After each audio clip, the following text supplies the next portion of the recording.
Pode ir lá no chat do YouTube.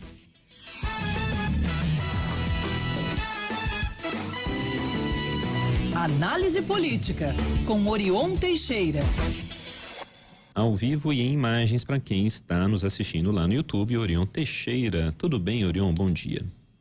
Bom dia, Lucas, Bruno e ouvintes da Band News. Prazer voltar a falar com vocês. Prazer é nosso. Orion, o Senado... ouvintes também da Band News. É isso aí, ouvintes espectadores aqui no nosso YouTube. Orion, e o Senado está podendo votar hoje o projeto que reduz o ICMS com forte resistência, a gente lembra, da maioria dos governadores. O governador Romeu Zema não se manifesta.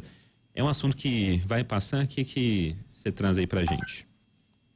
Lucas, o grande embate do dia, da semana, será entre os governadores de estado e senadores por conta da aprovação ou não dessa PEC 16/2022, conhecida como PEC dos combustíveis, né? E o PLP 18/2022. A primeira, a PEC, ela permite zerar o ICMS de gás de cozinha e do diesel. Em compensação, o governo federal repassaria aí 29 bilhões de reais a todos os estados em 5 parcelas neste ano. O segundo projeto, ele já foi aprovado pela Câmara dos Deputados e reduz de 30% em média para 17% o ICMS da gasolina e da energia elétrica. O governo está convencido de que mexer nos impostos é a única forma de frear a alta de preços aí, da alta da gasolina, do diesel, e abater o impacto alto aí sobre a população. A maioria dos governadores é contra porque significa perder receita, mais de 100 bilhões de reais no ano. Os municípios vão perder aí mais de 25 bilhões de reais. O objetivo único é diminuir o impacto da inflação sobre esses preços, que é tido como principal entrave, problema para a reeleição de Bolsonaro. Com a perda da receita, prefeitos e governadores têm advertido que o risco aí é muito grande de afetar os serviços públicos essenciais na educação, na saúde e na segurança pública. Ou seja, serão custosas aí essas mudanças para a vida das pessoas, dos cidadãos em situação de maior vulnerabilidade econômica, aqueles que mais serão afetados com o corte de recursos dos serviços públicos. Entidades como a Associação dos Fiscais de Minas Gerais, a FENG, e o Sindifisco, divulgaram nota na semana passada acusando o governo Bolsonaro de fazer uso eleitoreiro do ICMS dos combustíveis. Numa canetada, então, Bolsonaro quer baixar os preços dos combustíveis aí por meio desse projeto, esses dois projetos, a PEC e o projeto cortando o principal imposto dos estados.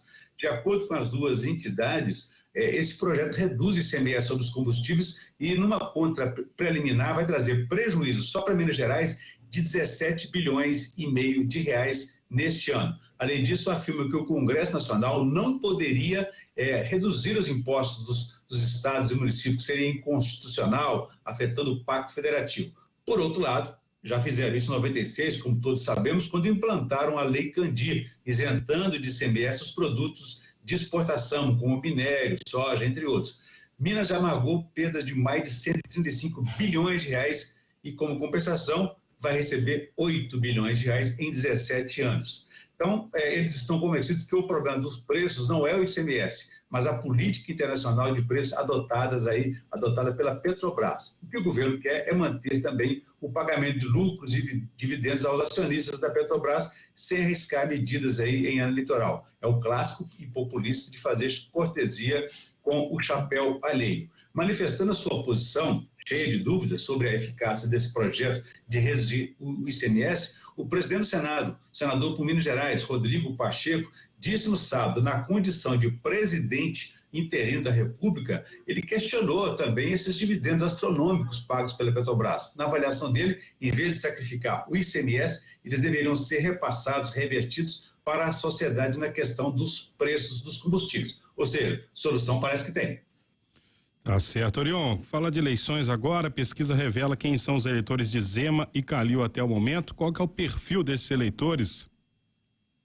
Bruno, o Instituto Mineiro Datatempo, ele cruzou os dados de suas pesquisas e percebeu que os eleitores do governador Romeu Zema, do Partido Novo, que é pré-candidato à reeleição em Minas Gerais, ele tem predominantemente renda mais alta e estão espalhados pelo interior do estado. Ainda assim, Zema tem menos votos entre os jovens, os que não têm religião e também entre aqueles que moram na região metropolitana de Belo Horizonte. Mas tudo somado, Zema continua aí liderando as pesquisas por sua reeleição com 45,7% dos votos. O principal rival dele, o ex-prefeito de Belo Horizonte, Alexandre Calil, do PSD, tem 22,1%, segundo a sondagem desse instituto. Então, nesse quesito aí do sexo, os homens têm 48%, 48,12% preferem mais Zema do que as mulheres, 43,46%. E também no quesito renda aí, os eleitores que recebem mais de 5 salários mínimos, acima de R$6.000 aí, preferem Zema, 51%. Nas faixas etárias, ele tem desempenho semelhante à média geral. Entre os jovens de 16 a 24 anos, ele cai para 40,46%. No campo religião, o Zema tem votação similar entre os religiosos. Os católicos votam nele 46,87%, evangélicos 47,46%, os espíritas 45,31% e outras religiões 43%. No contraponto, ele tem queda entre os ateus e poucos religiosos, 32% apenas. No desempenho regional, o governador tem acima da média aí, a metade das regiões do estado. Na região central mineira, ele tem 56% de aprovação. Triângulo Mineiro e Alto Paranaíba, 55%. No norte de Minas, 54%. Noroeste de Minas, 53%. Zona da Mata, 53% também. E Oeste de Minas, 52%. O desafio maior do governador está, então, no Vale do Mucuri, no Vale do Jequitinhonha, regiões mais pobres, e também na região metropolitana de Belo Horizonte. Calil já é bem avaliado nessa região, onde foi prefeito aqui de Belo Horizonte, mas suas dificuldades crescem na maioria das regiões mineiras. Por isso, seu melhor desempenho está na Grande BH e o pior no interior de Minas Gerais. No quesito aí sexual aí, sexo, Calil tem entre os homens 23,85% e as mulheres 20%. Na renda, Calil tem melhor desempenho entre quem ganha de 2 a 5 salários mínimos, a mais de R$ 2.425, com 23%. Entre os que ganham até 2 salários mínimos, 2.424, o ex-prefeito cai para 19,97%, um percentual igual aos que têm renda acima de 5 salários mínimos, R$ 6.000, onde ele registra apenas 20,93%. Então, o ex-prefeito tem votação abaixo da média na maioria das regiões e é bem avaliado aqui na Grande BH, seguido do Jequitinhonha e Vale do Mucuri. Tá certo, então, Orion, a gente fica por aqui. Boa segunda até quarta-feira. Um abraço para você, Lucas, Bruno e ouvintes da Band News. Notícia triste, a nota triste é que as primeiras informações indicam, então, que acharam os corpos do indigenista Bruno Araújo e do jornalista britânico Dom Phillips.